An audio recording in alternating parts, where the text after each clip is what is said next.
उत्तराखंड में सस्ते आवास को लेकर सरकार का बड़ा फैसला। सालाना 5 लाख रुपए कमाने वालों को भी मिलेगा फायदा। किन्नर समुदाय के लिए भी धामी सरकार का बड़ा कदम।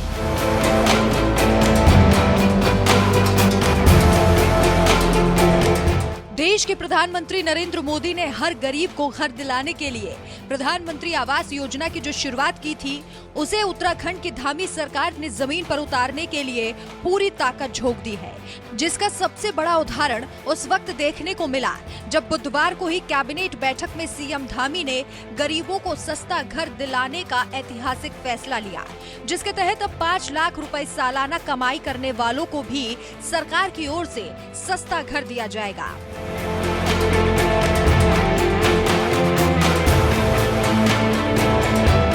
दरअसल 11 दिसंबर को सीएम पुष्कर सिंह धामी की अध्यक्षता में कैबिनेट की बैठक हुई, जिसमें सरकार ने ऐतिहासिक फैसला लेते हुए ऐलान किया कि अब तक उत्तराखंड में आर्थिक रूप से कमजोर वर्ग यानी कि EWS के तहत 3 लाख सालाना इनकम वालों को सस्ता घर दिया जा रहा था, उसे बढ़ाकर अब 5 लाख रुपए कर दिया गया है।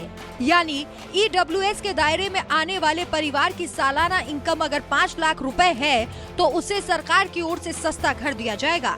इतना ही नहीं, आवास खरीदने वाले व्यक्ति को राज्य सरकार की ओर से दी जाने वाली सब्सिडी भी 1.5 लाख रुपए से बढ़ाकर 2 लाख रुपए कर दी गई है।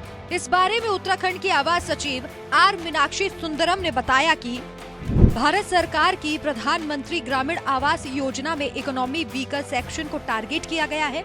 इसी तरह आवास नीति की पहली पॉलिसी में सिर्फ इकोनॉमी वीकर सेक्शन को ही टारगेट किया गया था, लेकिन आमतौर पर यह देखा गया है कि LIG और LMIG में आवास डिमांड और आवास की सप्लाई में काफी ज्यादा अंतर है, जिसको पूरा करने के लिए इस आवास नीति में LIG और LMIG को भी तमाम रियायतें दी गई हैं।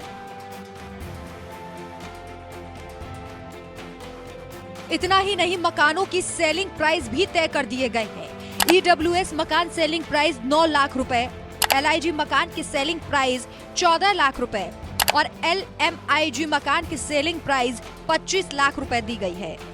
सस्ते आवास उपलब्ध कराने के लिए आवास नीति में बदलाव के साथ ही पहाड़ी इलाकों में बनने वाले रॉ हाउस के लिए सरकार ने पहली बार बड़ा ऐलान किया है, जिसके तहत अगर कोई डेवलपर इस प्रोजेक्ट को लेकर आता है तो सरकार प्रोजेक्ट पूरा होने के बाद कनेक्टिविटी के लिए सड़क निर्माण करवाएगी।